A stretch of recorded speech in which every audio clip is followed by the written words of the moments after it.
And then if we go to court, we'll just bring you in and you can say you talked to them. Bill, I know you had a question about the indemnity or hold harmless. Yes. The reason I took that out, I've talked with Chris and sent him a copy of this, but that's an AG opinion. If you might take a look at it. I don't have any problem with it, except I think it may be unconstitutional. Okay. Other than that, it's okay. Other than that, it's good. Okay. Okay, Tony, what are you thinking? Well, I think part of my concern is if you want to have a contract between the city and Russellville-Whitesburg Utility District, that is going to take a significant amount of time to accomplish. I mean, we'd have to negotiate it. Both boards would have to formally approve it to have a signed contract. 30 days would be an optimistic estimate for getting that done. 30 days in Bill's timeline doesn't work very well. So that's an observation that to get that guarantee, if all parties are agreeable, it's still going to take at least a month. He said he could do it. He's going to meeting Thursday then next week. But it would not be, that would be an agreement between the county mayor and the utility district, would not be a contract between the city and the utility district. We need an agreement between us Name it and the city. And if you could talk to them before, Midnight? yeah, that would be good. But I just don't see leaving the city open. How many board members you got at 30?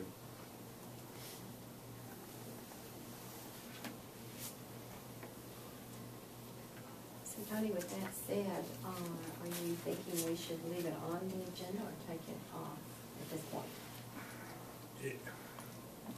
We've worked for a long time trying to do something for the neighborhood. I hate for those people not to get some support. Passing the resolution allows Bill to move forward and to try to persuade people. It does not preclude the potential for a contract down the road, but as Dick indicates, it does reduce some of your leverage. Bear in mind, we don't have that contract with any of our utility districts. We don't have that with WIT, we don't have that without Talbot. So I imagine if you're going with one, you're going to be opening like all three fronts. So it may be a task that you're undertaking that's more significant than it might appear on its face. So you're saying we're open by all of them? Yes, that's Same correct. thing. So that's where we've been amiss in the past. We need to correct that. I agree with that.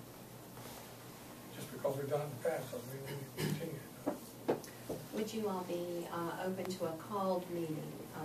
Not put it on the agenda today, let Bill do his due diligence, and then get back to Tony, and then called meeting to address this issue?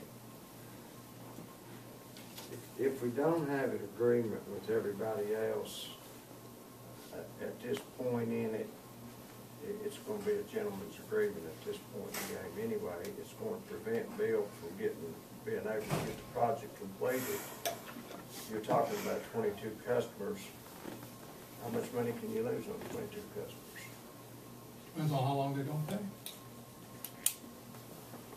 But now the county's guaranteeing 9 is what the depreciation says. So technically, on this project, the city is made whole by the guarantee by the county for it. So we can't lose anything. I mean, is that what you're saying? You can get your depreciation paid. Right. Okay. What's at risk is that you have operating costs for treating waste that someone refuses to pay. And if they refuse to pay, you would have to take them to court to collect if the utility district didn't cooperate by turning off the water.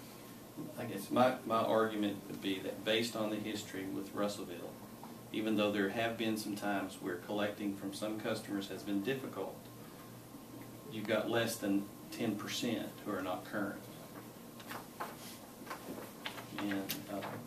And the need is in Whitesburg is so dire, really. I mean, they want this, they're going to pay it. I have no question in my mind they're going to pay it. And some of the families who we would question could afford it or not, have chosen not to connect. there's some families that are in that subdivision who qualified for a free connection, but were concerned that they could not pay the bill, and they chose not to connect. I think we have a chance to correct something we've been doing wrong. If you don't want to correct it, we have contact. Just one other point that's off of the collection issue, but the window for connecting at the discounted rate closes with the grant. With the transfer. Yes. Once the system is dedicated and someone that chose not to connect wants to connect at a later time, they pay the current rates in effect for anyone in the system. So there is a window, there's an incentive for those people to come on at this point in time. They pay the $2,500 instead of $5,000, whatever it is. What's the rate anyway? 3,800. Around 36, that. 36, Around 18, 36, yeah. But whatever, That's easy. once the project's closed and dedicated, it becomes part of our system, and anybody else wants to hook up pays whatever the going rate is. Dick, you said there was a downside to going ahead and voting on it today and not having that leverage. Do you think, Well, I think Bill's in a much better position to know what he thinks they will do at this point, and I would trust his judgment on dealing with those people. I haven't had any dealings with them. But I would say Russellville-Whitesburg has been one of the most cooperative utility districts with the city that we've dealt with. So. Their manager is a former city employee, too, a former city employee. Which one of those refused to collect their garbage for us? Bill. Russellville, Whitesburg, and Alpha Talbot. So, I don't think it's a great record, do you? they're already collecting some of our sewer fees, aren't they? They are collecting some They sewer are fees. currently collecting sewer fees. They had never collected the garbage fees. Yeah, I think we need to do it right, you know.